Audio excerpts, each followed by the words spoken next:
নমস্কার প্রিয় দর্শক বন্ধু, আমি সাহেব। আজকের এই প্রতিবেদনটিতে আমি ভারত এবং বাংলাদেশের মধ্যে যে সম্পর্ক কোন অবস্থায় রয়েছে সে বিষয়গুলো নিয়ে আলোচনা করব।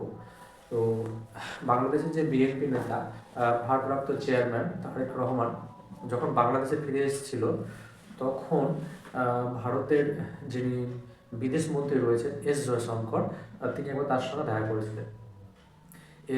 এর মধ্যে বলে রাখি যে তারেক রহমান যখন দেশে ফিরে এসেছিল, বাংলাদেশের যে পূর্ব প্রধানমন্ত্রী ছিলেন খালেদা জিয়া, তার কিন্তু মৃত্যু হয়। মৃত্যুর পরে তার পুত্র এই তারেক রহমান তার সঙ্গে দেখা করে ভারতের বিদেশমন্ত্রী এস জয়শঙ্কর।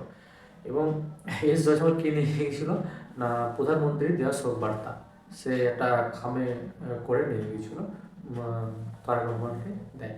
তো সম্প্রতি আবার ভারতের যিনি রাষ্ট্রপতি রয়েছেন প্রণয় বর্মা, ওই বাংলাদেশে যে রয়েছে, তো তিনি আবার তারেক রহমানের সঙ্গে দেখা করেন।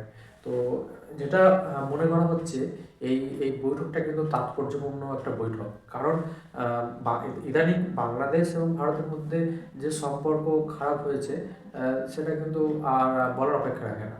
তো এখন বাংলাদেশ অনেক সময় করছে কি, বাংলাদেশের যে অন্তর্বর্তী সরকার রয়েছে, যে সরকার কিন্তু নির্বাচন আসেনি, তাদের সেই যখন ওই হাসিনা সরকারের পতন হয়, তখন অন্তর্বর্তী সরকার প্রতিষ্ঠিত হয় বাংলাদেশে।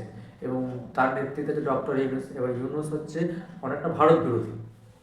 তিনি ভারত বিরোধী যে সমস্ত কার্যকলাপ হয়েছে, সেখানে তিনি মানে অনেকটা উস্কানিমূলক মন্তব্য করেছে, যেটা কিন্তু হাসিনা জমানায় দেখা যেত না। হাসিনা থাকাকালীন ভারত এবং বাংলাদেশের মধ্যে একটা ভালো সম্পর্ক ছিল, বাণিজ্যিক সম্পর্ক হোক, সামরিক সম্পর্ক হোক, একটা দুটো পাশাপাশি দেশ, একটা ভৌগোলিক অবস্থান পাশাপাশি প্রতিবেশী দেশ, একটা সম্পর্ক ভালো ছিল।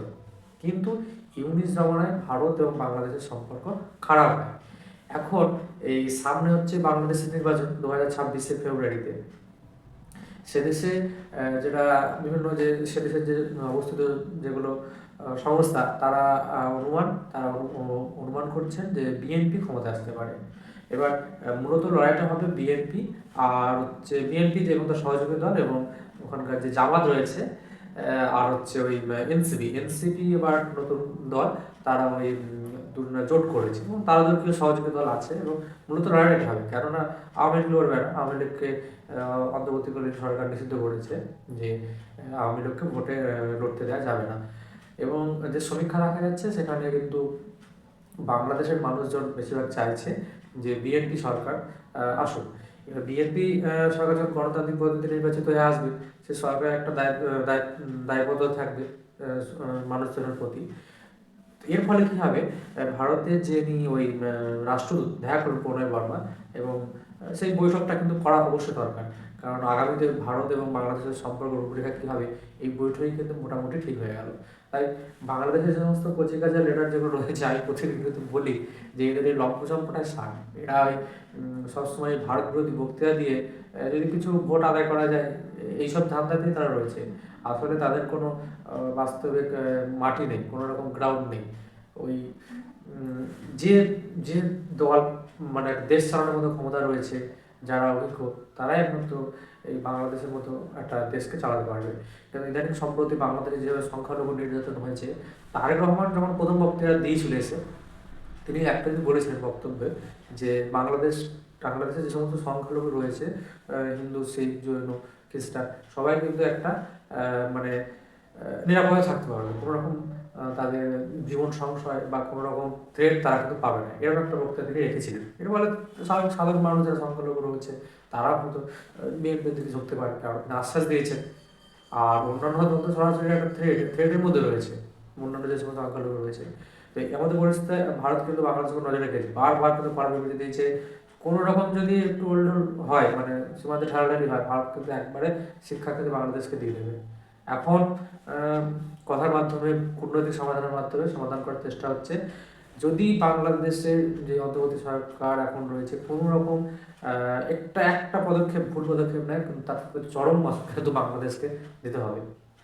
এটা কিন্তু বাংলাদেশ সরকারের বোঝা উচিত।